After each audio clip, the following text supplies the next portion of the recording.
Bolo. Bolo is caste, right? If I'm pronouncing it right. Baloch. Okay. That's great.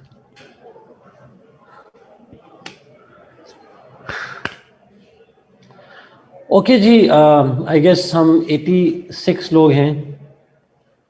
GP में कौन जीतेगा? GP में PTI जीतेगी, और कौन जीतेगा? Good evening Hanuman.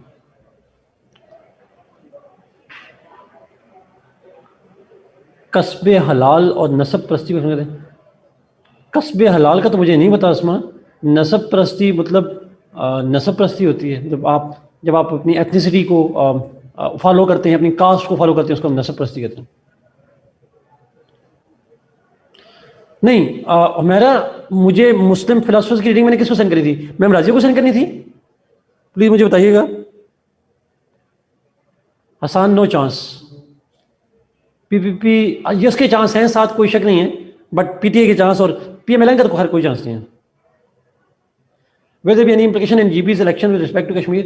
उस्मान बहुत इंपॉर्टेंट इसलिए बिकॉज अगर आप देख रहे हो तो एजे के जो प्राइम मिनिस्टर हैं, जो नू लीग से हैं, he has been opposing GB's move, वो जीबी के मूव को अपोज कर रहे हैं। सो आई थिंक मुझे जो लग रहा है उसमें ये लग रहा है कि ये एक इशू बनेगा, that would be an issue.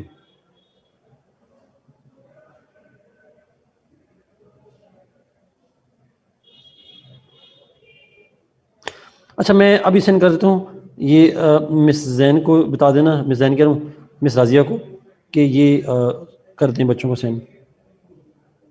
Nasir, ये मिस, बल्कि मैंने उनको सेंड किया हुआ है, लेकिन दोबारा उनको कह देना कि सर ने सेंड किया आपको, ये पॉलिटिकल साइंस की इन बच्चों को सेंड कर दें। ये रीडिंग, 2 रीडिंग मैंने सेंड की मिस राजिया को। हाँ, चैट बड़ी कर दो। ओके, हाँ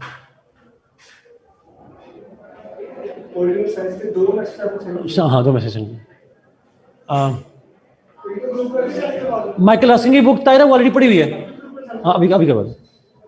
माइकल रास्किन की बुक बताइएगा जी, अगर नहीं है तो मैं दोबारा सेंड करवाता हूँ, लेकिन मेरे ख्याल में आपके पास है माइकल रास्किन की बुक।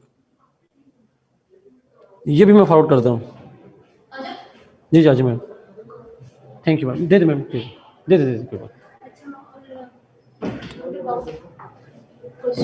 मैम, उनको मैम नबीला को डायरेक्ट सेंड कर दूंगा मैं।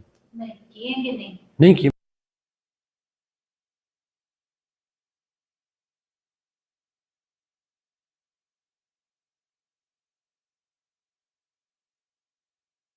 जी बच्चों, अच्छा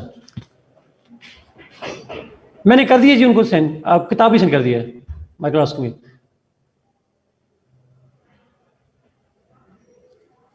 जी मैंने कर दिया है, मैंने मैम नाजिम कर दिया, वो शेयर कर देंगे अभी की है सेंड, मेरा अभी सेंड किया, अभी आपके सामने सेंड किया। माइकल रास्किन की बुक भी अभी सेंड की है उनको। आकिब रजा पॉलिटिकल साइंस की क्लास अब रेगुलर होंगी, हमें आज भी 2 हैं, कल भी 2 हैं, कल भी 2 क्लासेस हैं, अब रेगुलर होंगी। अच्छा, अभी चेक करिए क्लास के दौरान अगर ना मिले तो हमारी 3 घंटे की क्लास है, दरम्यान में मुझे याद करिएगा, मैं फिर कह दूंगा। वैसे मैंने उनको फॉरवर्ड कर दिया है, बंदा भी भिजवा दिया उनको कहने के लिए। चले शुरू करें हम, should we start?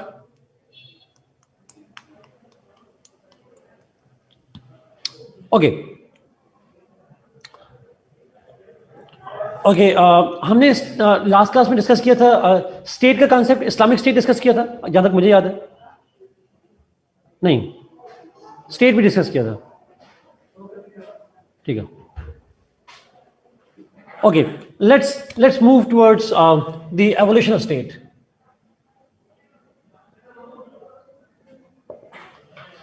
Evolution of state, जी एग्जैक्टली। इस्लामिक कॉन्सेप्ट स्टेट था, उसमें प्रिंसिपल्स और मॉडल, ये 2 करने थे, पॉइंट 2। ओके, एवोल्यूशन पे हम चलते हैं जी।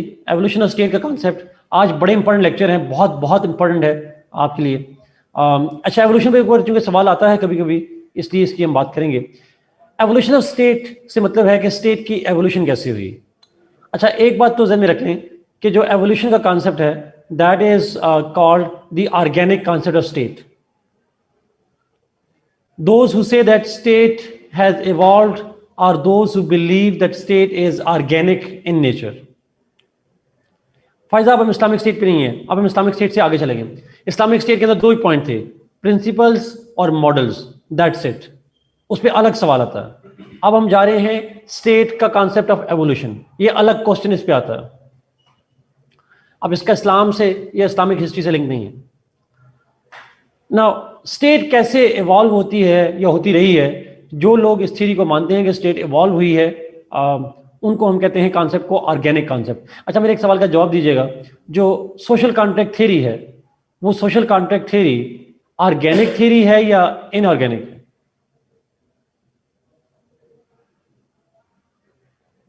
इट्स नॉट ऑर्गेनिक जी. Why not organic? बिकॉज जो सोशल कॉन्ट्रैक्ट थ्योरी है उसमें state was created by man, exactly such, man made है. यहाँ ऑर्गेनिक का मतलब है it has evolved over the. Evolution जब होता है तो वो मैन मेड नहीं होता, it is a natural course of action. So जो हम डिस्कस करेंगे यहाँ पे, this is exactly opposite to what. तो स्टेट इवॉल्व हुई है, इसका कॉन्सेप्ट जो है वो ग्रीक्स में मौजूद था. Plato gave the concept of evolution, और बट जो थ्योरी ऑफ evolution है, that is attributed to Aristotle. Aristotle is considered to be the pioneer of the theory of organic concept of state. He was the first one who established that analogy और उसको relate किया था. So अगर हम start करें इससे evolution of the state से, तो हम start करते हैं इस concept पे that modern concept of evolution of state says that state जो थी, जो modern state जिसमें हम रह रहे हैं, ये एक प्रोसेस के नतीजे में बनी, एक एवोल्यूशनरी प्रोसेस के नतीजे में बनी.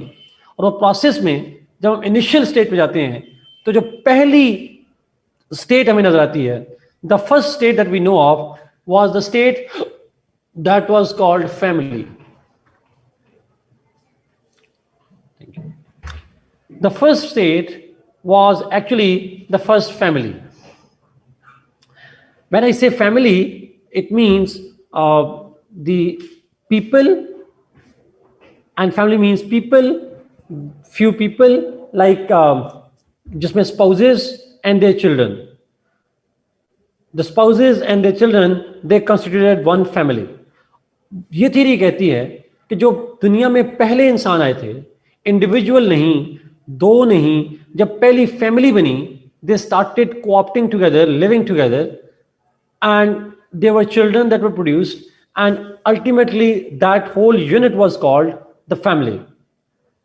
Family was the first autonomous independent unit. Individual was not, but family was an autonomous unit. अब जब पहली फैमिली आई होगी, it had population, it had territory, और उस फैमिली में से कोई एक है जो सॉवरन होता है. क्या हमारी फैमिलीज में भी कोई एक सॉवरन नहीं होता? वैसे कौन होता है वो? इज इट यूजुअली फादर और mother?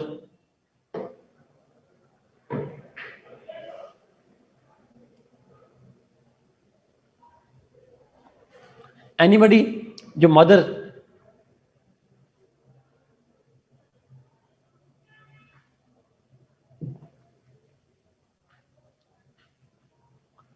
It can be mother, it can be both too. दोनों तो खैर नहीं होते. बड़ा अच्छा कमेंट है जी, mother is establishment and father is like Imran Khan. So चलें, ठीक है. बड़ा भाई भी हो सकता है. Okay, absolutely agreed sort of. जी, ठीक हो गया. ठीक हो गया. बट अच्छा, यहाँ पे thank you for correcting this all of this point. उसने ये एवोल्यूशनरी थ्योरी कहती है कि जब स्टेट बनी थी, there was somebody who was sovereign, who had the ultimate authority in resolving disputes and conflicts.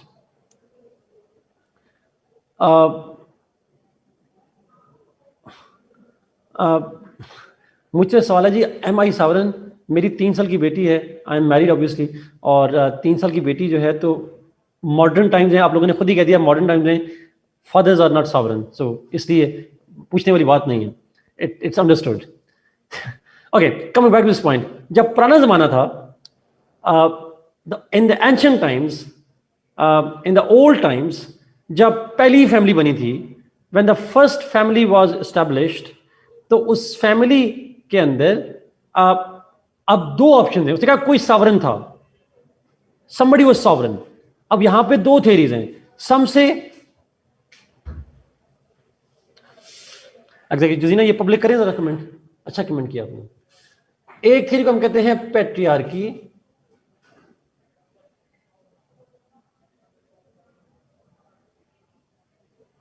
एक है मैट्रियार्की। पैट्रियार्की मीन्स दैट उस फैमिली में the male head was a sovereign, male dominant और मेल की sovereignty थी उस family के अंदर।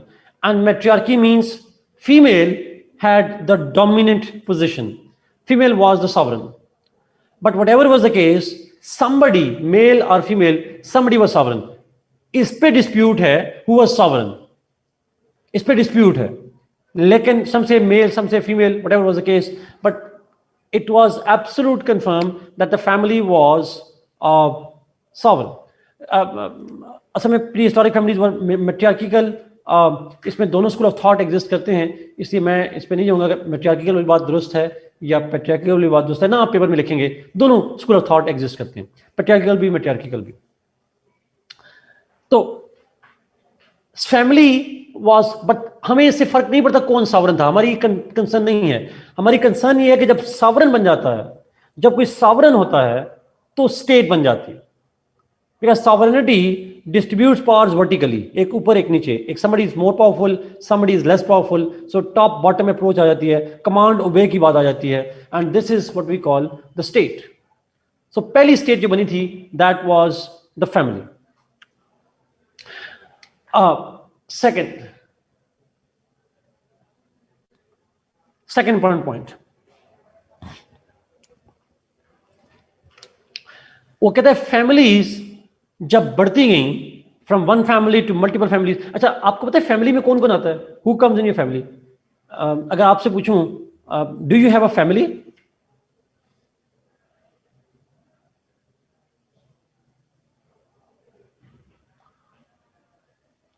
absolutely not, you don't have a family unless you get married।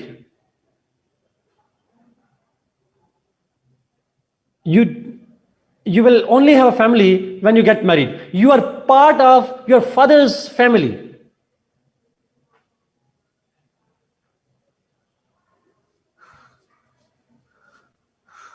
yes, if you are married, then there are two types of families, I guess yes, mother's family, father's family, आपकी family होगी जी। Aristotle की theory है, जब मैं कहता हूं वो कहता है तो मैं अरिस्टोटल की तरफ इशारा कर रहा हूं साथ। Yes exactly, you are right. अच्छा, अगर आप प्लीज चेक कीजिएगा, मैं ऑनेस्टली बता रहा हूं आपको, if you check your family, अगर आप फॉर्म बी वगैरह चेक करेंगे तो नादरा के फैमिली रजिस्ट्रेशन सर्टिफिकेट के अंदर your name will be somewhere down the list, और आपके पेरेंट्स के नाम दोनों में से या जो एक हैं या जो भी हैं उनके नाम ऊपर लिखे होंगे, आपका लिस्ट में कहीं तीसरे चौथे पांचवें नंबर पे नाम होगा।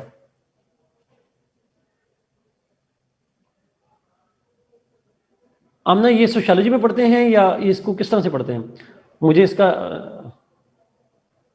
आई डोंट नो, ये जो सोशियोलॉजी में exactly that's I guess so. But हम लीगली जब बात करते हैं तो लीगली स्पीकिंग आपकी जो फैमिली है that's your part of your parents family, and your parents, आपके ऊपर नाम लिखा होता है गार्ड नेम, और लिखा होता है फैमिली मेंबर्स के नाम लिखें। आप अपनी फैमिली के मेंबर्स के नाम में बच्चों के नाम लिखते हैं, स्पाउस का नाम लिखते हैं, सो ऑन। तो हमारे यहाँ तो ऑफिशियली वैसी पैट्रियार्की है, तो वो फादर के नाम से आपकी फैमिली जो है वो स्पेसिफाई हो रही होती है। सो लीगल स्पीकिंग की मैं बात करूँ, और पाकिस्तान की बात करूँ ऑब्वियसली। ट्रू। सो फैमिली जो है, मैं फिर रिपीट कर रहा हूं, और उसको आप वर्टिकल से देखेंगे, parents and children, not children and parents. It's not top bottom, it's bottom up. Political science में, लीगल में, बिकॉज हमें सॉवरेन देखना होता है, सो सॉवरेनिटी के सेंस में, because you are kids, you are not sovereign, sovereign will be the head of the family, mother या father, that's the basic idea. But Aristotle ये कहता है that matriarchy is where mother is sovereign.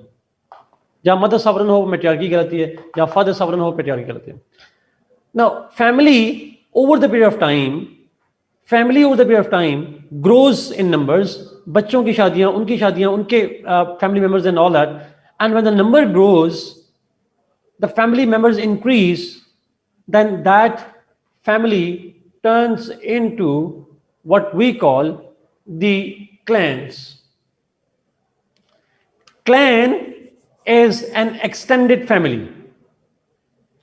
Family multiplication होती है, family tree expand करता है and it turns into a clan.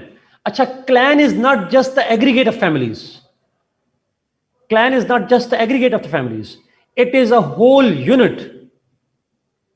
It's a unit in which multiple families live together. Multiple families live together as a one unit, and they are under the command of some sovereign, somebody who decides on their behalf, somebody who rules them. And all other members of the families, they actually follow that command. Again clan को head कौन करता है? Who is a sovereign in the head? Who is a sovereign in the clan?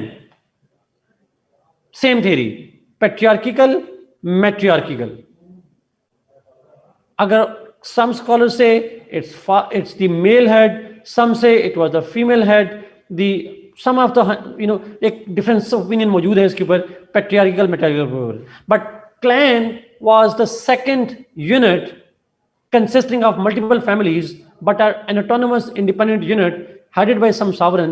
That was the second crude form of the state. Similarly, clans say as the population grew, clans multiply hote gaye, it turns into tribes. Tribes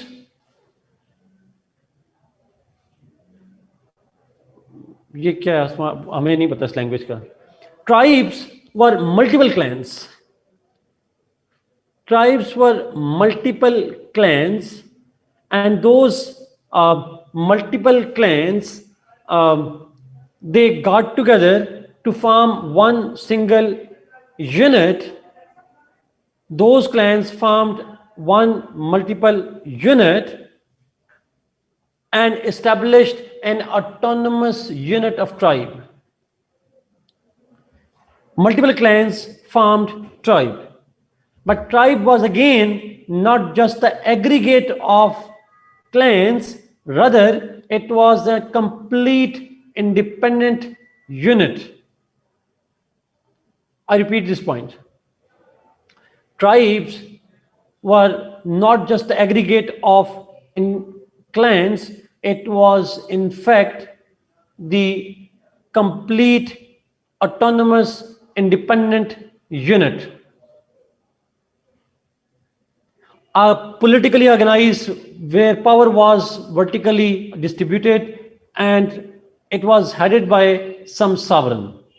उस tribe का एक chief था, वो कोई head था जो कि sovereign की अथॉरिटी रखता था। Everybody else of that tribe followed the dictates of that one man. And who was that one person? Tribe का हेड कौन था, सॉवरन कौन था? अगेन पैट्रियार्किकल एंड मैट्रियार्किकल, दोनों स्कूल ऑफ थॉट यहां पे मौजूद हैं। अच्छा, क्यों नहीं पता फैमिली, क्लैन, ट्राइब का क्यों नहीं पता? बिकॉज प्रिमिटिव टाइम की कोई रिकॉर्डेड हिस्ट्री मौजूद नहीं है। We make estimates based on relics and old writings and all that. उससे हम एज्यूम करते हैं कि ये ऐसा होता होगा। पैट्रियार्किकल के भी हिंट्स मिलते हैं, मैट्रियार्किकल भी मिलते हैं, बट कुछ स्कॉलर्स कहते हैं कि नहीं, कुछ जगह पे पैट्रियार्किकल, कुछ पे matriarchical. It was a variety of people. So somehow family, clan, tribe, इनके बारे में हमारी सारी एजम्पशंस हैं based on historical artifacts, based on historical documents and so on and so forth. Recorded history नहीं है उस हवाले से। अच्छा, क्वेश्चन है जी, what do I mean by not just aggregate? अच्छा, एग्रीगेट का मतलब ये होता है, ऐसा नहीं था कि चार इंडिविजुअल इकट्ठे हुए और एक स्टेट बन गई, बल्कि मेरा मतलब ये था कि पांच ने मिलकर एक कंप्लीट यूनिट बना दिया। जैसे आपकी छोटी सी मिसाल दूं आप लोगों को, आपके क्लास के अंदर मल्टीपल इंडिविजुअल्स होते हैं। आप बाहर लॉन में चले जाएंगे तो घूमे फिरेंगे, बट क्लासरूम के अंदर कंपैक्ट फॉर्म में एक यूनिट फॉर्म में आप बैठ जाते हैं। So that sitting in one unit form, calling yourself a class is one unit. Now you are not bunch of individuals roaming बाजारों में कहीं घूम रहे हैं. You are just sitting as one unit. You are acting as one. You behave as a one unit, as a class. That's what we call not the aggregate. So in class you are not aggregate. बाहर अगर आपको मैं इकट्ठा कर लूँ, that's a kind of aggregate. So family, clan, tribes ये बढ़ते गए. Yes, over the period of time आबादी बढ़ती गई और ट्राइब जो थे और ये तमाम स्टेजेस जो पहली तीन हैं, they were there in the history that was not recorded history. नमाज के टाइम का कमेंट कीजिएगा, बाकी लोग कब कब नमाज आपने पढ़नी है मैं हिसाब से कर लूँ. ट्राइब्स जी, there was separate sovereign for family, separate for clan and separate for tribe. But जब फैमिली से क्लैन बना तो फैमिली का सॉवरेन खत्म हो गया. जब क्लैन से ट्राइब बना, अब क्लैन का सॉवरेन खत्म हो गया, अब ट्राइब का सॉवरेन बन गया.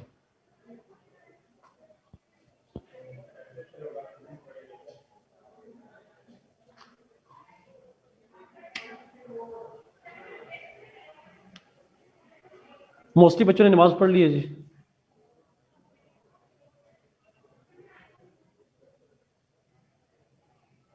जी Umar, exactly. Okay, so this is tribe तक तो okay fine.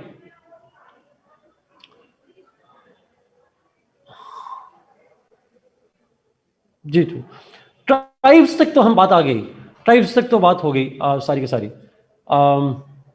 Now the point is, जो ट्राइब तक तो बनने के बाद जब हम नेक्स्ट स्टेज पे जाते हैं तो ट्राइब्स जब ग्रो करते गए तो अब फिर टाइम बना, एक ट्राइब से नई फॉर्म ऑफ स्टेट बनी जिसको हम कहते हैं city state.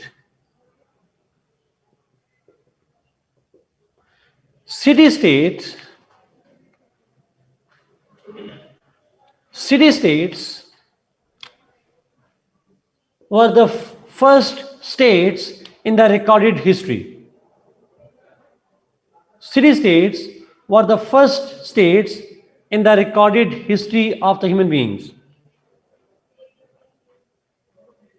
And those city states were emerged primarily in Greece. Greece में ये बड़ी ग्रो किया इन्होंने. What was the nature of city states? City states were the states having small territory and therefore small population. They had small territory and they had small population.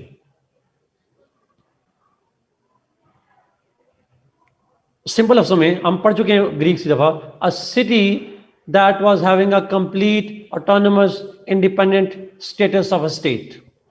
अच्छा, लेकिन एक problem है, Greece के अंदर इसी city state बनी because Greece की topography ऐसी है, आइलैंड्स हैं या माउंटेन वैलीज हैं और एक माउंटेन वैली में एक शहर में दूसरे शहर से डिस्कनेक्ट होता था ज्योग्राफिकली, और डिस्कनेक्ट होने की वजह से because of this disconnect what used to happen was they were having separate culture, separate laws, separate rules, separate rulers. तो अलग से बन जाते थे, और आइलैंड है तो वैसे ही डिस्कनेक्ट हो जाता है. So city states were autonomous independent states but consisting of a small territory, and that's why we call them cities. So limited population, limited territory, but having the full feature of an sovereign independent state.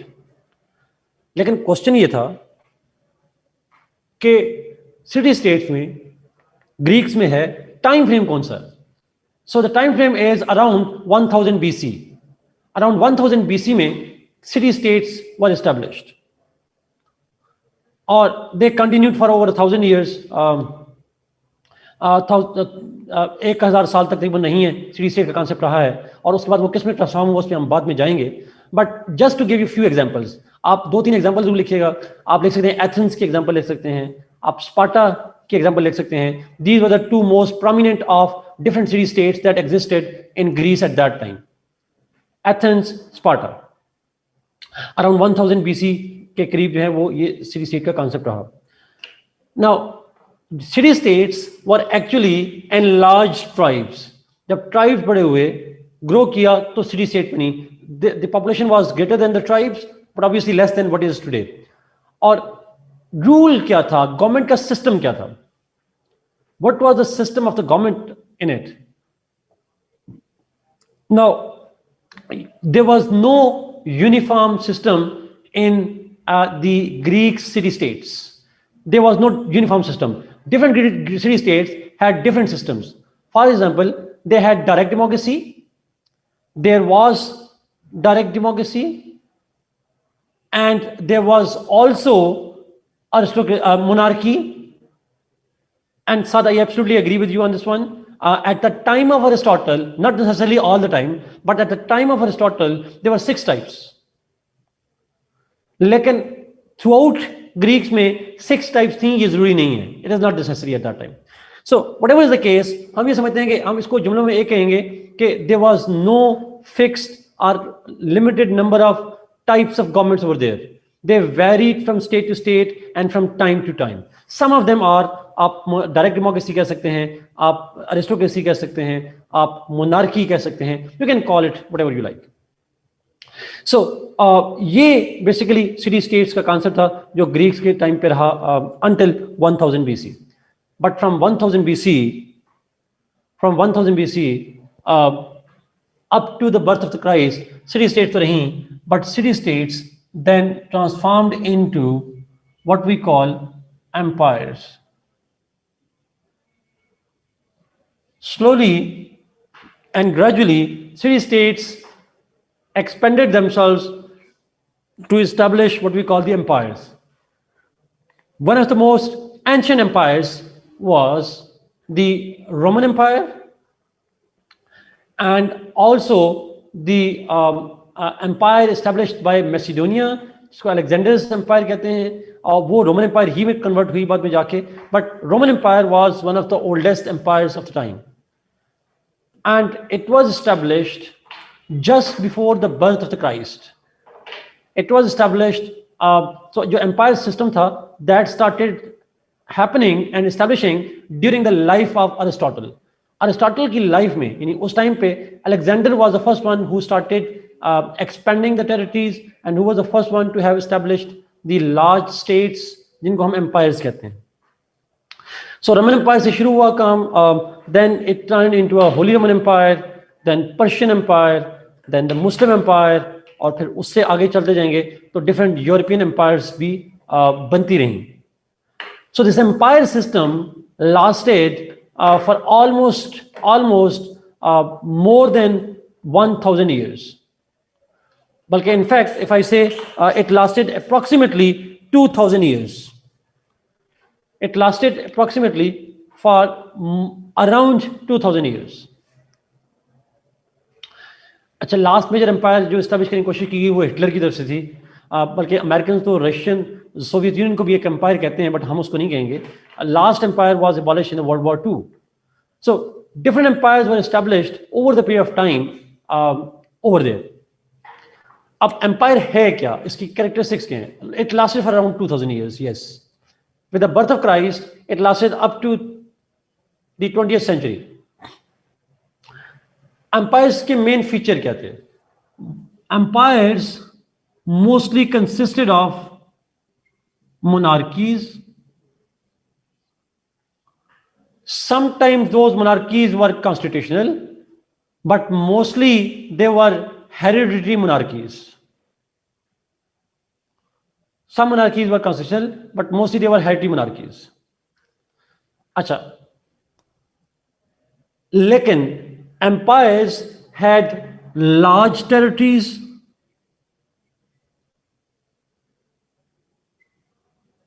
they had large population,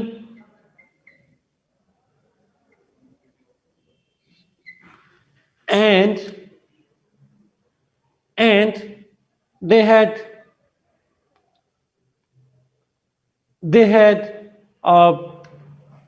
बहुत important point है, flexible borders,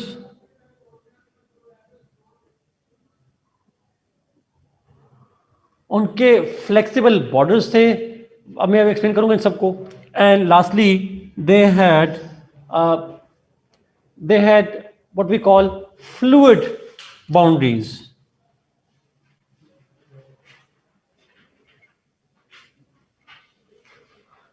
Let me explain.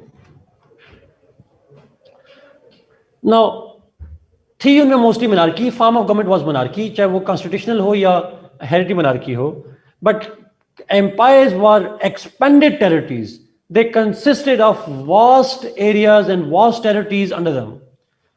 And if the territory would expand, so will the population. Vast territories, vast population, and their borders were flexible. Flexible means the movement across one border to another one was easy. आप एक empire से दूसरी empire में जाएंगे तो आपको passport नहीं चाहिए होगा, आपको परमिशन नहीं चाहिए होगी. Usually not porous border. Porous का मतलब होता है कि जहाँ ज्योग्राफिकली पोरस होते हैं. यहाँ पे मतलब ये है कि यहाँ कोई पॉलिटिकल हर्डल भी नहीं थी. There was no political hurdle. There was no kind of restrictions, no restrictions in crossing the borders. You would move from one empire to another empire, and you didn't need a visa, you didn't need a resident permit, and you didn't need a kind of citizenship or green card or yellow card or jo bhi card hai. So you didn't need anything at all. You could easily move from one state to empire to another empire without the need of any permissions, without any restrictions and all that. और सिर्फ इंसान नहीं, even the goods would move freely from one state to another state. So शाम से चीजें आ जाती थी मक्का में, मक्का से चली जाती थी श्रीलंका में. So they would move goods as well as the people without any restrictions. और फ्लूइड बाउंड्रीज से मतलब ये है that boundaries were not fixed.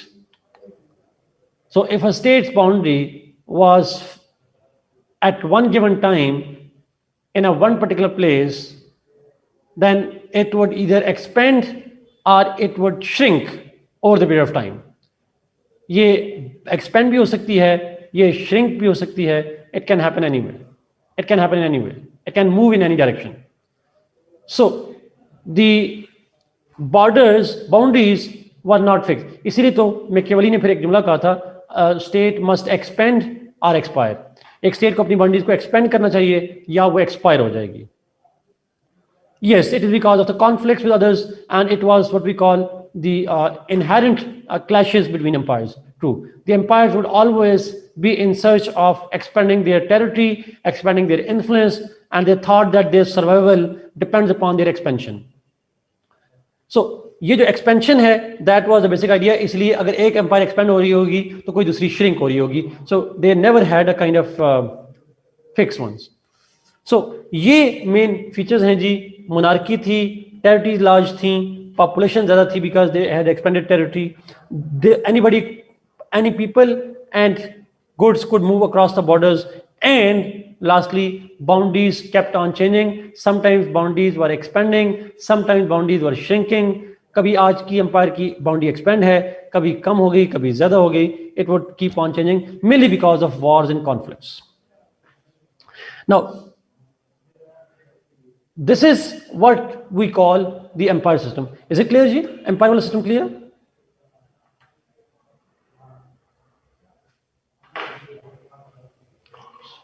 Okay. Let's move to the next form जी. Empire से states evolved from empire.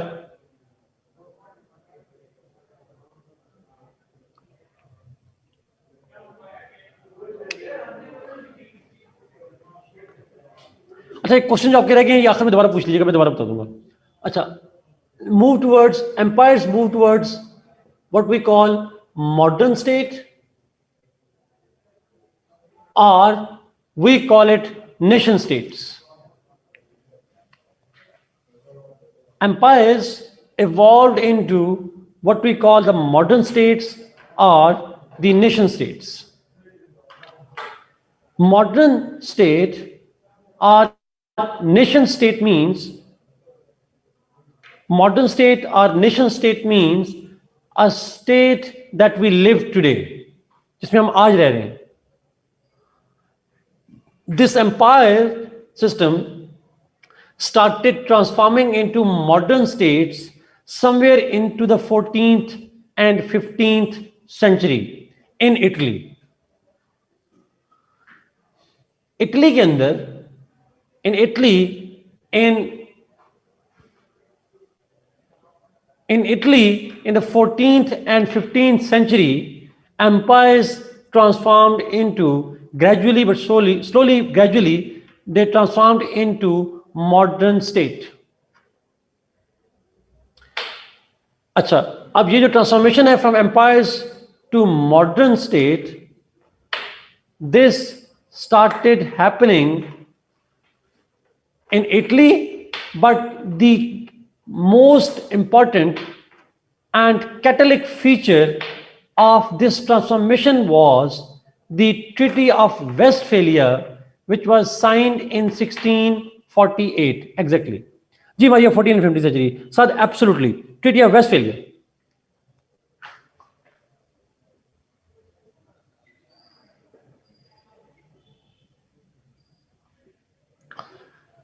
Treaty of Westphalia,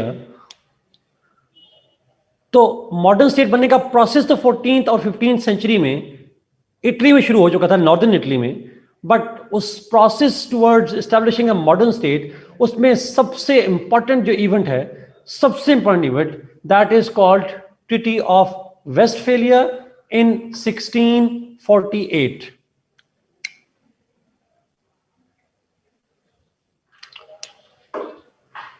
अच्छा, 1648 में ये ट्रीटी हुई, इसको पीस ऑफ वेस्टफेलिया भी कहा जाता है.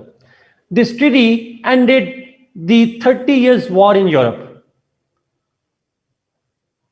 This treaty ended 30 years war in Europe, which was primarily a sectarian and religious wars. Peace of Westphalia कहते हैं. 30 years तक, 1618 से लेकर 1648 तक यूरोप के अंदर different wars हुई between different sects, between different empires who claimed the divine right. Different states थी, different emperors थे who claimed divine rights, और different sects थे. So एक clash शुरू हुआ होली रोमन एम्पायर के अंदर, और उस clash के नतीजे में regional states got involved and ultimately that war became the European war. उसको अपने वक्त की मेजर वॉर कहते हैं, वर्ल्ड वॉर या यूरोपियन वॉर कह लें, जो 30 years तक लड़ी गई. उस 30 years के अंदर डिफरेंट यूरोपियन एम्पायर्स और जो डिफरेंट सेक्ट से थे, उनके दरमियान में वॉर्स जब खत्म हुई, they then entered into an agreement which is called peace of Westphalia या ट्रीटी ऑफ वेस्टफेलिया. इस एग्रीमेंट में क्या था, लेट अस सी जी. बड़ा इंपॉर्टेंट पॉइंट है यहाँ पे again.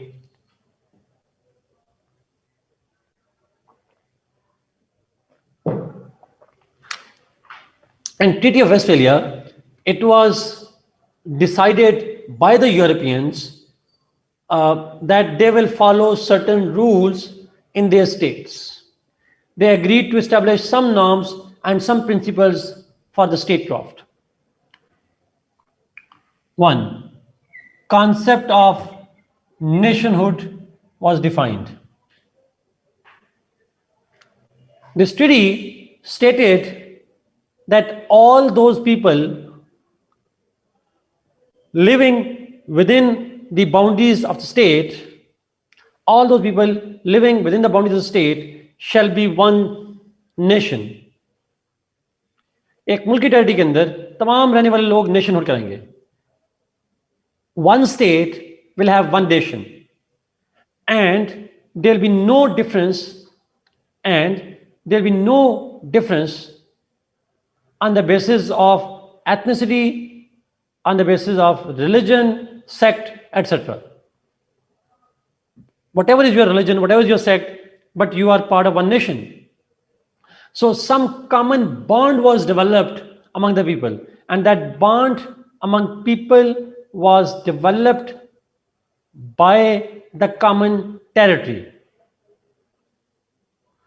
The bond among people is developed by the common territory.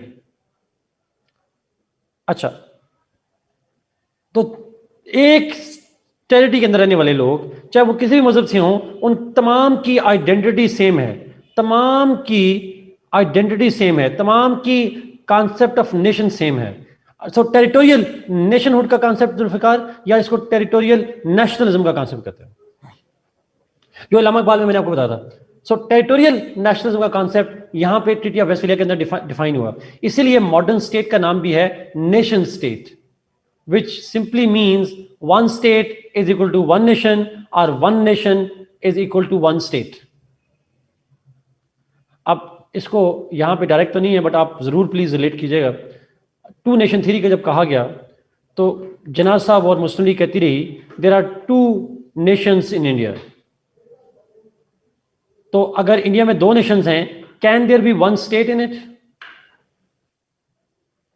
Treaty of Westphalia ने कहा इट कांट बी। तो हमने अंग्रेजों को बताया आपने ही 300 साल पहले ये साइन किया था और आपने कहा था दो नेशन हो तो दो स्टेट, एक नेशन हो तो एक स्टेट। तो हम आपको बता रहे हैं ना कि हम डिफरेंट नेशन है उनसे। If we are different nation then we deserve the right to have a separate state. इसीलिए तो अगर मैं आपसे पूछूं, जिन्ना साहब डायरेक्ट भी तो ना लगा लेते, मुसलमानों के लिए अलग मुल्क चाहिए, अलग कौम बताने की क्या जरूरत थी? Why he needed to convince Britain? Because खुद भी गोरों से पढ़े थे, he lived in Britain, he knew how to convince Britain, and he told them that it was your ancestors who signed this agreement. You are established, Britain was established on the principles of a nation state. Why not us? So in order to demand a state, he had to claim that Muslims are a separate nation. क्या ये excuse था? क्या ये बहाना बनाया गया? क्या he literally believed in that? This is not of our discussion, but what I know is this worked well for him. It worked for him. So Britishers were convinced ultimately. तो ये concept के एक state के अंदर आप ऐसे बताएं, आप क्रिश्चियन हो, मुस्लिम हो, ज्यू हो, पाकिस्तान के शहरी हैं, तो आपकी नेशनलिटी एक ही होती है और वो है पाकिस्तानी। ये क्वेश्चन आया जी, but sir they lived under a single territory, didn't they? Yes, but problem ये है कि इंडिया में जब वो सिंगल टेरिटरी में रह रहे थे तो that India was not a state, उसका स्टेटस स्टेट का भी नहीं था। That was the problem. Iqbal was having different perspective. No, Iqbal actually का पर्सपेक्टिव इससे मिलता है, it make sense for him. मैं उनसे वो इस्लामिक नेशनलिज्म की बात करते हैं, लेकिन इस्लामिक नेशनलिज्म के अंदर फिर उसको कहते हैं हमारा इस्लामिक सब नेशनलिज्म, तो सब नेशनलिज्म में जाता है जी। एग्जैक्टली। एनीवे, इंडिया स्टेट नहीं था तो क्या था? India was a colony eight that time, British की कॉलोनी थी, एक स्टेट तो नहीं थी India. Was India sovereign eight that time? आपसे पूछ रहा हूं। सॉवरेन नहीं था तो इंडिया को हम स्टेट कैसे कह सकते हैं?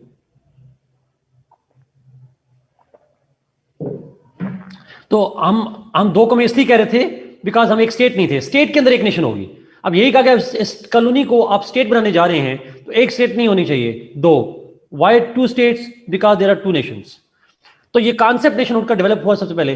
इस नेशनहुड के कॉन्सेप्ट को हम कहते हैं secular concept of nationhood. Territorial nationalism है, सेकुलरिज्म का कॉन्सेप्ट है, बिकॉज नेशनहुड का लिंक टेरिटरी से है, रिलीजन से नहीं है।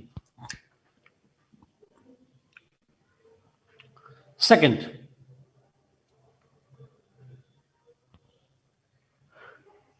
इस ट्रीटी में कहा गया that state shall have sovereignty. A state shall be sovereign in its internal and external affairs.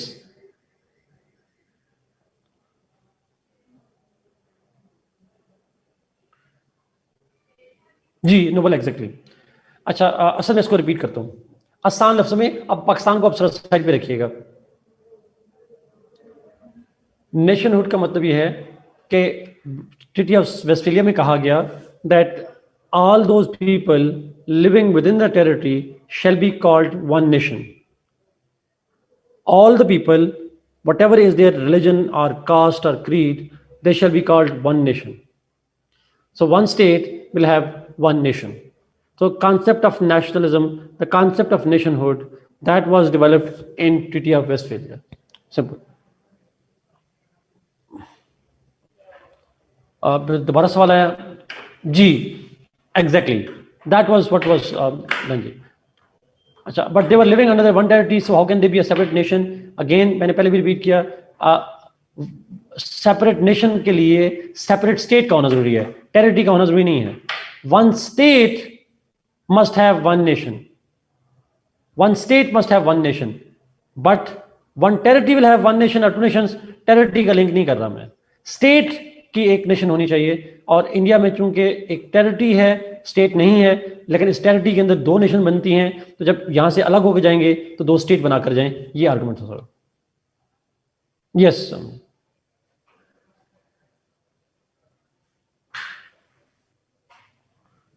बड़ा इंपॉर्टेंट सवाल है, हमने इसको पब्लिक करिएगा प्लीज, बहुत इंपॉर्टेंट है. जी अमीर हमजा, एब्सोल्युटली एग्री जी, आप बिल्कुल ठीक कह रहे हैं इसको. Nation state define the territory, not the other way around. True. And obviously the other way around भी इस तरह से.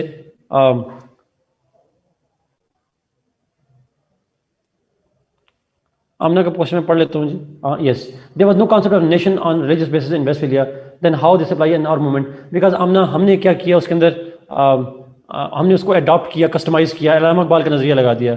हमने नेशनहुड की डेफिनेशन बना दी रिलीजन के नाम से. उन्होंने कहा इस्लाम में कॉन्सेप्ट ऑफ नेशन जो है वो रिलीजन से आता है. तो इंडिया के मुसलमान एक कौम है, और अगर एक कौम है, आपके नज़दीक कौम है, तो फिर हम बना देते हैं अलग मुल्क बना देते हैं. सो हमने डंडी मारी, इस्लामिक नेशनलिज्म की बिना पे ले गए उनको. हमने कहा आपको इस्लाम का नहीं पता, हमारे इस्लाम में हमें पता है, और उसमें तमाम मुसलमान एक कौम होते हैं. Anyway, I understand we played game, but this is how we did it. और यही का ना, अपनी मिलत पे क्यास अक़वाम मगरब से ना कर, खास से तरकीब कौम रसूल हाशमी. हाँ, आपके कॉन्सेप्ट डिफरेंट होगा, हमारा कॉन्सेप्ट डिफरेंट है. We applied our own rules exactly. So that was the idea.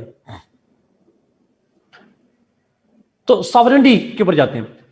State थी, तो स्टेट के अंदर सॉवरेनिटी का कॉन्सेप्ट भी डेवलप हुआ, which simply means that one state must be governed by some sovereign. अच्छा, सॉवरेनिटी तो हमेशा से रही है, फैमिली से लेकर अभी तक. डिफरेंस ये था that this time sovereign would have actual controls. Sovereign would protect the state from external aggressions. इसको हम कहते हैं एब्सोल्यूट सॉवरेन कॉन्सेप्ट निकला. State absolutely disconnected itself from others. It created what we call, sovereign से अगले point भी जाएंगे, it created hard borders. Hard borders से मतलब है borders were made hard, and any movement of people from one state to another state was made conditional to the permission of the sovereign. Sovereign इजाजत देगा तो आप मुल्क में दाखिल हो सकते हैं, आपकी चीजें दाखिल हो सकती हैं. सॉवरेन परमिशन नहीं देगा तो आप बॉर्डर्स क्रॉस नहीं कर सकते. You are not allowed to cross. अगर आप बॉर्डर क्रॉस करेंगे, if you cross the borders without the permission, then it means you are violating our sovereignty. You are violating our sovereignty. Indian planes आए, पाकिस्तान में बालाकोट पे हमला करके गए, they crossed the border without our permission. That was the violation of the sovereignty. So borders hard हो गए, nobody, nothing, no goods, no people shall be allowed to cross borders without the permission of the sovereign. Borders were made difficult to cross. फिर concept आया passport का, फिर ये सारे concept जो हैं परमिशन वगैरह के, वीजाज वगैरह के कॉन्सेप्ट आए. And lastly, last concept, and that was the fixed boundaries.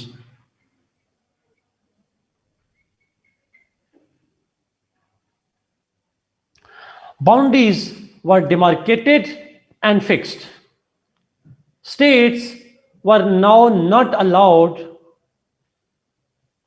states were now not allowed to change their borders unilaterally.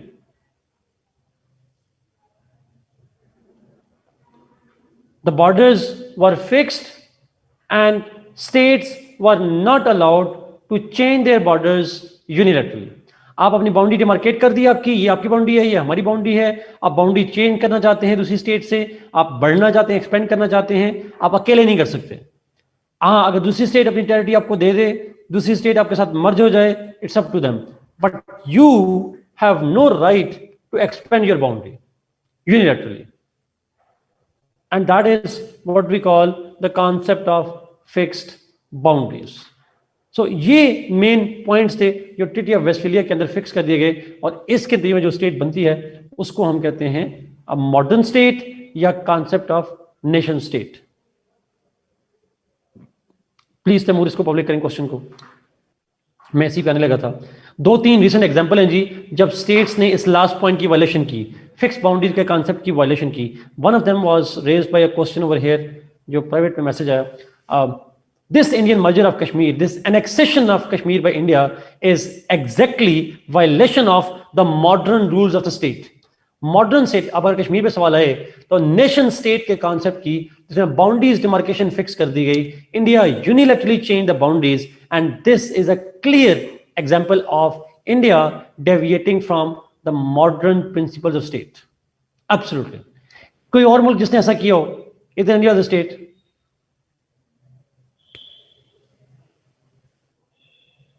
Israel, Russia, Israel annexed Jerusalem. Russia annexed which territories? Crimea. Amir Hamza गजा नहीं, गजा में तो नहीं किया उन्होंने ऐसा। Israel ने किया Golan Heights को, जॉर्डन वैली को, वेस्ट बैंक को, उन टेरिटरी को। गजा के अंदर कम उन्होंने, चलो। तो रशिया ने क्रीमिया के ऊपर किया, और यही इल्जाम इंडिया चाइना पे लगाते हैं।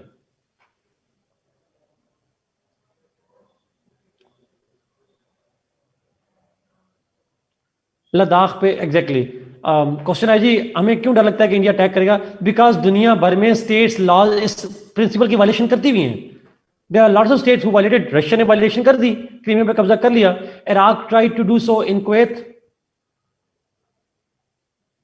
डोकलाम की टेरिटरी जो भूटान के अंदर है, वहां भी इशू है।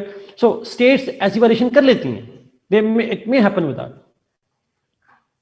सो ये मॉडर्न कॉन्सेप्ट ऑफ स्टेट है जी, जिसकी हमने बात की। And this is all about the evolution of state. कोई सवाल रह गया तो प्लीज पूछें, if you have any question left to ask.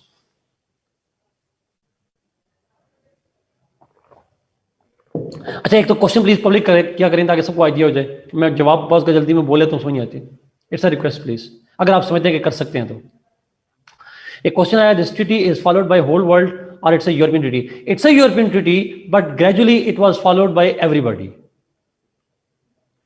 It's a European treaty, but it is followed by everybody since then. Gradually follow हुआ, gradually, not suddenly, but gradually. Political representation is also characteristics of nation state. What does it mean? Do you mean democracy? Jazina ने पूछा, do we give examples like what you are saying of Kashmir, Israel, etc.? Not necessarily. बिल्कुल भी जरूरत नहीं है।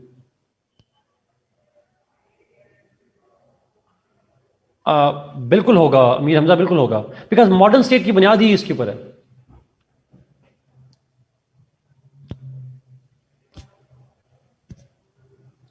कोई सवाल नहीं है। Should we take break now?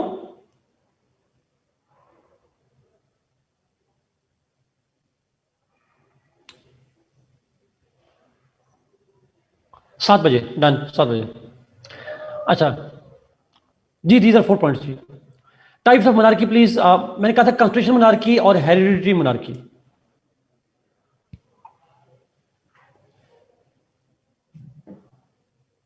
Nasir, board की पिक्चर्स मैं तुम्हें सेंड कर रहा हूं, तुम कर देना आगे जी। ओके, लेट्स मूव, आगे चलते हैं जी।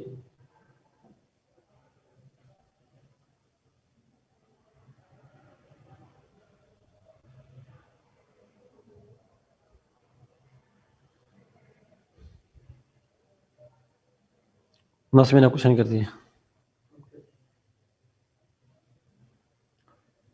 आज पता है कि मेरे हेयर वाइट है। मेरे हेयर शुरू से वाइट है, बचपन से वाइट है।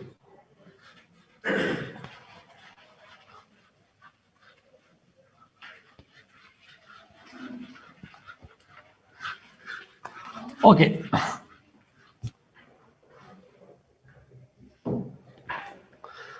ओके जी, चलते हैं आगे।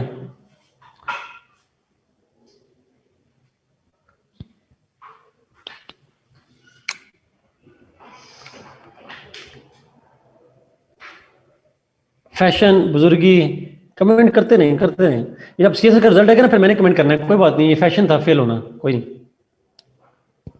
बुजुर्गी की लामत होगी, कोई नहीं, मैंने भी क्या जाना, आने दे रिजल्ट आपका भी। ओके ओके लेट्स नहीं करें, खुदा न खासा मैंने सीएसए नहीं किया, आगे चलते हैं प्लीज। लेट्स गो टू, अच्छा बहुत बहुत बहुत इंपॉर्टेंट डिबेट पे हम जाने लगे हैं जी, बहुत इंपॉर्टेंट डिबेट पे।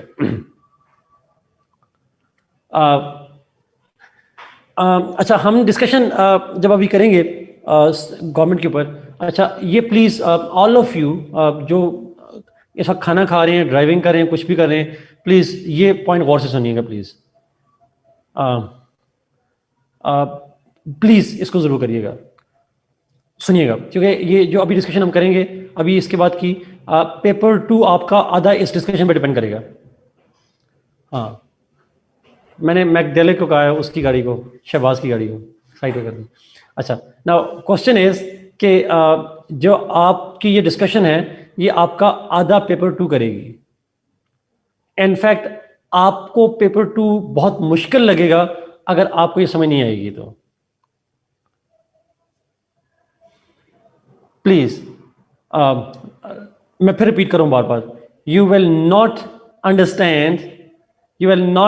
understand any of the paper 2 if you don't understand this discussion। ये बात समझ आ रही है आपको? ये बात प्लीज कमेंट करें कि आप सारे मुझे सुन रहे हैं। I want to know how many of you are listening to मी।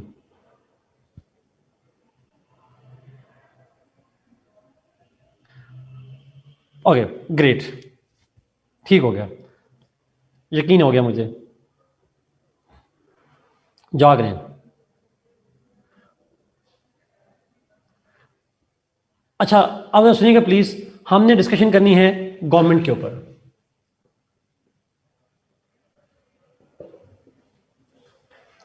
हमें डिस्कशन करनी है गवर्नमेंट के ऊपर। होता यह है कि यहां पे नहीं मारिए, मुश्किल नहीं है, 15-20 मिनट का छोटा सा काम शुरू करते हैं, ये अगला 1.5 घंटा ऐसे भी चलना है, तो ब्रेक वैसे भी लेनी पड़ेगी, तो 15-20 मिनट बाद लेंगे, कोई इतना मुश्किल नहीं। जहां पे आप लोगों का मोस्टली लोगों का कंसंट्रेशन लेवल लूज हो जाए मैसेज करिएगा, मैं ब्रेक कर लूंगा, कोई मसला नहीं। बट 1-2 की खातिर हम क्या करें, खैर है, मेजॉरिटी लीडरशिप की बात कर लेते हैं। ओके नाउ आयशा, हम साइंस को नहीं मानते, हम अरिस्टोटल को नहीं मानते, हम सोशल साइंस वाले हैं। अच्छा पॉइंट जी, पेपर 2 में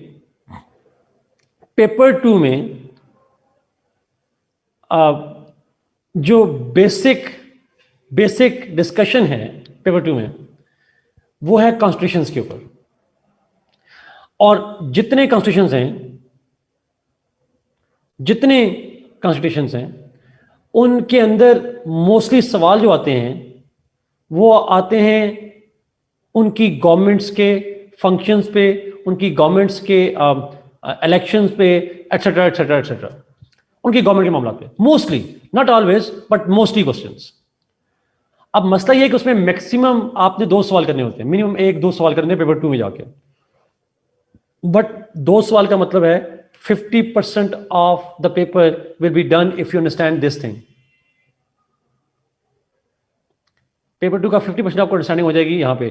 अच्छा ये बेसिक आइडिया बताना चाह रहा हूं, तो 2 क्वेश्चन सिर्फ ये ना समझिएगा कि 2 क्वेश्चन बड़े, सिर्फ 2 क्वेश्चन हैं। अच्छा जो बच्चे कॉन्स्टिट्यूशनल लॉ पढ़ेंगे उनको एडिशनल बेनिफिट हो जाएगा यहां पे जाकर। अच्छा गवर्नमेंट के ऊपर सवाल, यहां पे इस सेक्शन में, इस गवर्नमेंट में एक डायरेक्शन में सवाल आता है, यहां इस डायरेक्शन में एक पर्टिकुलर एंगल में सवाल आता है। पेपर 2 में मैंने कहा डिफरेंट कॉन्स्टिट्यूशन में सवाल आ सकता है। अच्छा अब गवर्नमेंट किसे कहते हैं? What is government? गवर्नमेंट का मतलब होता है, मैंने आपको डेफिनेशन बता चुका था, हमने लास्ट क्लास में डिस्कस की थी। Basically government is that agency that manages the affairs of state which runs the country. रोला पढ़ने नहीं अफसर, मतलब जो रियासत के मामलात को चलाते हैं, मैनेजमेंट करते हैं। मैंने कहा था स्टेट की आया होती है, वो देखभाल करती है, लुक आफ्टर करती है, और स्टेट से मतलब है लोगों की, टेरिटरी की, सॉवरन की देखभाल करती है। That's what it does. अब मेरे सवाल का जवाब गौर से देखिएगा, क्योंकि मुझे पता चलेगा किसने सही पढ़ा है किसने नहीं पढ़ा। Who was the first thinker who gave this concept of, और प्राइवेट मैसेज देना है, who was the first thinker who gave this message of this idea कि गवर्नमेंट स्टेट के चलाने के लिए इस्तेमाल होती है? There is a separate government which is managed to run the state. First one, मुझे जो आपने, मैं ऑप्शन बताता हूँ जी, प्लेटो, रूसो, मार्क्स, लॉक, और तो का प्लेटो, अरिस्टोटल, मार्क्स, लॉक, अल खल्दून, अरिस्टोटल। चलें, अब मैं सवाल पूछता हूँ, एक हिंट देता हूँ, सोशल कॉन्ट्रैक्ट थ्योरी में से कोई एक बंदा करें। सोशल कॉन्ट्रैक्ट थ्योरी में से हाब्स, लॉक, रूसो, इनमें से वो बंदा जिसने कहा था कि दो कॉन्ट्रैक्ट हुए थे। A writer who said there were two contracts. Lock ने कहा था दो कॉन्ट्रैक्ट हुए थे, और उसने कहा था पहला कॉन्ट्रैक्ट जो था, अब दोबारा पढ़िएगा वो लेक्चर, लॉक ने कहा था पहला कॉन्ट्रैक्ट हुआ था that established state, and the second contract established representatives. याद आ रहा है नहीं आ रहा? क्योंकि नहीं याद आ रहा, लेक्चर दोबारा देखिएगा वो वाला। The first contract establish state, जो लोगों ने आपस में कॉन्ट्रैक्ट किया, कम्युनिटी को सॉवरेन मान लिया और स्टेट बन गई। सेकंड कॉन्ट्रैक्ट में कम्युनिटी ने कुछ नुमाइंदों को चुना, उनको कहा तीन काम करेंगे आप।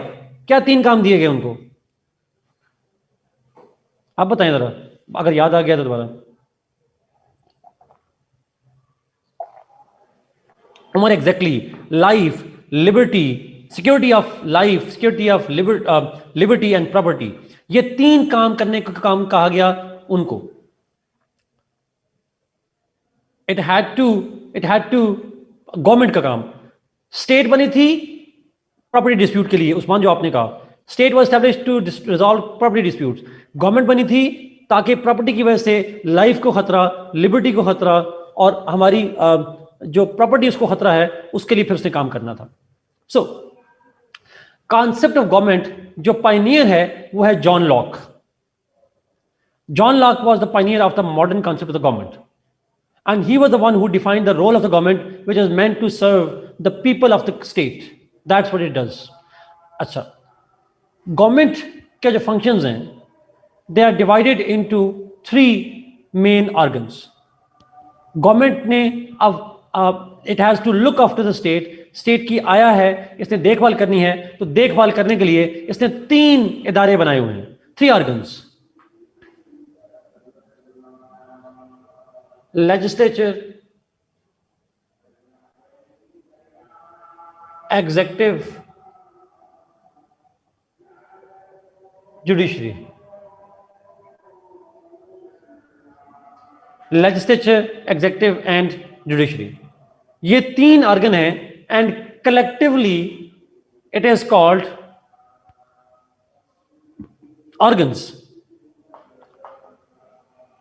Three organs, and they are collectively called the government. मैंने बॉडीज का, मैंने क्या कहा? अच्छा, मैकडन कहा जी they are organs of state. अच्छा,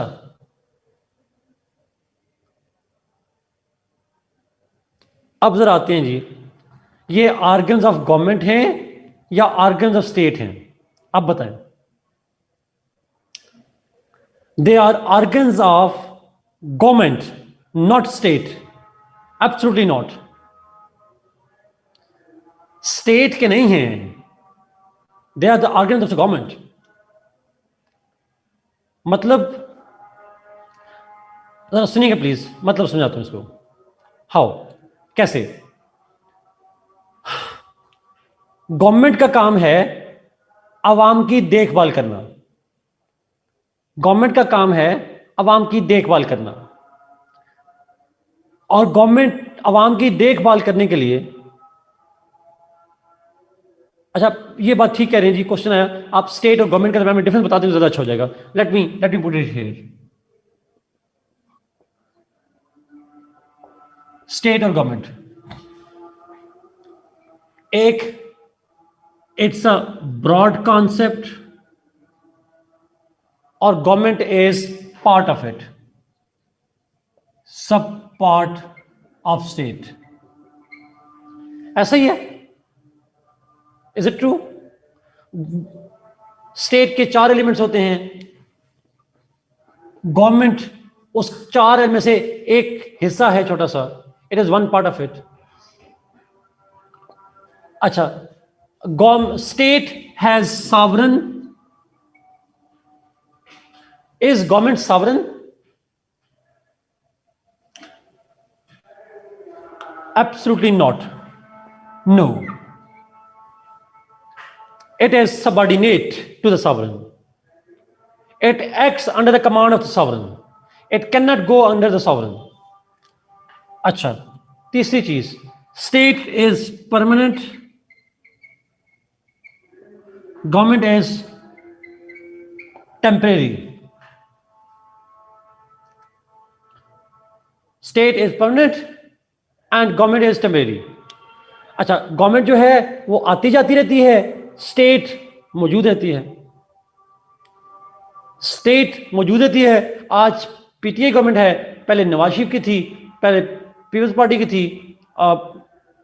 that's different. So governments come and go and state remains there. Pakistan remains Pakistan, the governments continue come and go. That's the idea. अगला point, state is a political unit, a political unit which, अब IR की डेफिनेशन है, political unit which takes part as an independent autonomous role in maintaining relations with other states. State is an independent political unit which plays an independent autonomous role in international relations. International relations states के होते हैं, governments के नहीं होते. So there was no Trump agreement, there was US agreement. Pakistan-Iran relations, not PTI versus PTI Communist Party relations. It's not Labour's versus the Democrats. Labour's की और Democrats के relation की बात नहीं होती. It's about US and UK relationship. So governments जो हैं, governments के relationship international relations नहीं कहलाते, state के relations international relations कहते हैं. One state when it interacts with other state, that is called the international relations.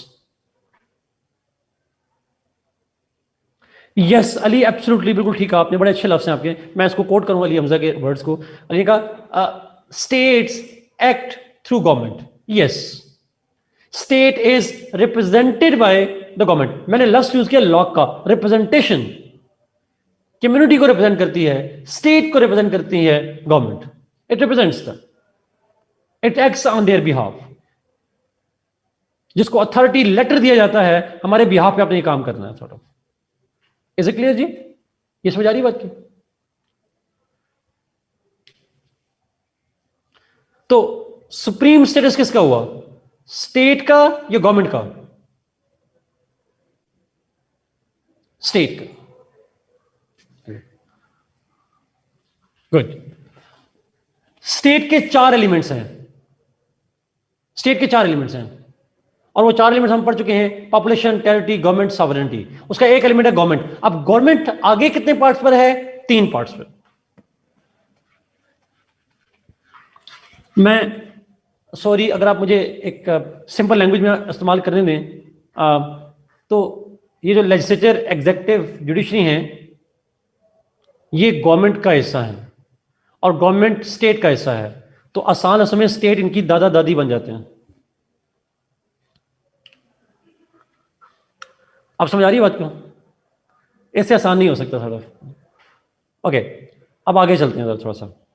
पोते पोतियां हैं सॉर्ट ऑफ, ये अब जैसे कह लें, they are part of the government and government is part of the state. ये बेसिकली इस तरह से बन जाता है. मैं इस पे ऊपर आऊंगा, मैं इसके ऊपर आऊंगा, इस डिबेट पे आते हैं बाद में।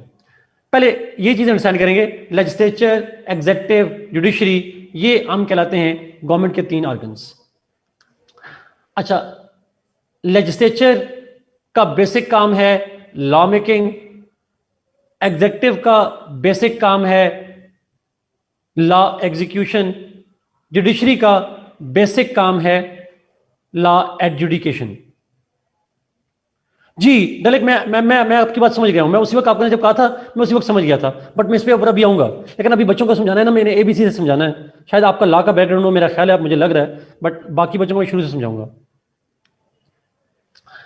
Legislature, law making body of the government, executive is law executing body of the government, and judiciary is actually law adjudication. law adjudication क्या होता है? लॉ इंटरप्रिटेशन करना, कानून की इंटरप्रिटेशन करने वाला जो इदारा है उसको हम जुडिशरी कहते हैं। नाउ इसका मतलब ये हुआ कि गवर्नमेंट्स जो हैं बुनियादी तौर पर लॉ पे चलती हैं, they work on the basis of law, और उसके organs law making, law interpretation और लॉ इंप्लीमेंटेशन जो है, ये 3 काम करते हैं। अब होता इस तरह से, लॉ इंप्लीमेंटेशन को ही एनफोर्समेंट कहते हैं उमर, एग्जीक्यूटिव क्या होते हैं सर। अब हम देखेंगे गवर्नमेंट क्या होती है, एग्जीक्यूटिव क्या, लेजिस्लेचर क्या होती है, एग्जीक्यूटिव क्या होती है, टाइप्स क्या हैं, फीचर्स क्या हैं, एटसेट्रा, और जुडिशरी क्या है। पेपर में इस सेक्शन में, पेपर 1 के सेक्शन 2 में जुडिशरी पे अलग सवाल आ सकता है। इन पे चांसेस बहुत कम है, इनमें आया भी लेजिस्लेचर पे चांस हैं, इस पे तो बिल्कुल चांस नहीं है। व्हाट इज एग्जीक्यूटिव, सवाल नहीं आता इसके ऊपर यहां पे सेक्शन में। पेपर 2 में जब कॉन्स्टिट्यूशन पढ़ेंगे, अमेरिका की एग्जीक्यूटिव के ऊपर, ब्रिटिश की executive, Chinese, Indian, Turkey, Malaysia वगैरह, उनकी एग्जीक्यूटिव पे, उनकी लेजिस्लेचर पे सवाल आ सकता है, उनकी जुडिशरी पे भी आ सकता है। लेकिन यहां इस पेपर में, इस सेक्शन के अंदर सवाल जो है वो सिर्फ जुडिशरी पे ज्यादा चांस है या लेजिस्लेचर पे चांस। लेकिन हम यहां तीनों पढ़ेंगे ताकि वहां पे जाके तीनों को समझ आ सके, तीनों को हम अंडरस्टैंड कर पाए। So let's begin with legislature. Legislature से पढ़ना शुरू करते हैं, फिर हम जाएंगे एग्जीक्यूटिव के ऊपर, फिर हम जाएंगे जुडिशरी के ऊपर। जब जुडिशरी पे जाएंगे तो शहबाज आपकी बात पे हम आएंगे वापस, जो आप बात कर रहे थे जुडिशरी वाली बात पे, फिर उसकी डिस्टिंक्शन में वहां जाके करूंगा बच्चों से। Let's begin with legislature. आप ब्रेक ले लें।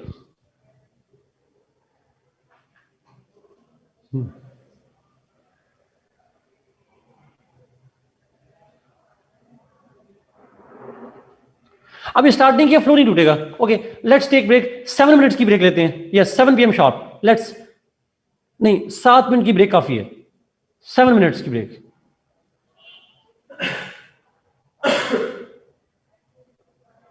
गो टेक ब्रेक, 7:05 पे मिलते हैं दोबारा। ना से ब्रेक करा देना बच्चों।